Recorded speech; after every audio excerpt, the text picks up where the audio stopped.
আমি যেইভাবে দেখাচ্ছি আমার কাছে মনে হয় এর থেকে সহজ রান্না দুনিয়াতে নাই। পাস্তাগুলোকে যখন বয়েল করবেন পুরাটা পানি ফালাই দিবেন না, একটু পানি রেখে দিবেন, মনে করেন 1-2 কাপের মতো। তারপরে এখানে 1 পিস বাটার দিয়ে দিচ্ছি, আপনারা চাইলে অয়েল দিতে পারেন। তারপর আমি পাস্তার এই সসটা দিচ্ছি। এই সসটা কিন্তু খেতে অনেক মজা পাস্তা দিয়ে। আর যদি হাতের কাছে না থাকে তাহলে যেই কোনো হট সস দিবেন। সাথে দিয়ে দিচ্ছি স্বাদমতো লবণ। তারপর দিয়ে দিচ্ছি একটু বেশ পরিমাণে মেয়োনেজ। আমার বাচ্চাগুলো একজন অনেক ঝোলঝোল খেতে যায়, আবার একজন একটু শুকনা টাইপের খেতে যায়, সেই জন্য আমি এই সব সময় এই টেকনিকটা ফলো করি। এতে বেশি শুকনাও হয় না, আবার একটু ঝোলঝোল থাকে, মানে একটু মাখা মাখা থাকে।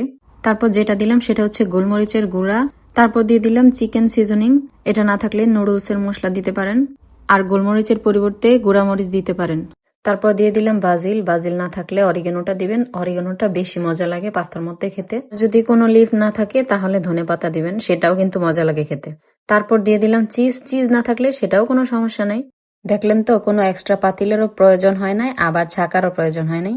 তারপর এখানে আমি কিছু চিকেন সসেস দিয়ে দিলাম। আপনারা চাইলে দিতেও পারেন, নাও দিতে পারেন, বা এখানে টুনা ফিশও ইউজ করতে পারেন। এই তো রেডি হয়ে গেল আমার পাস্তা।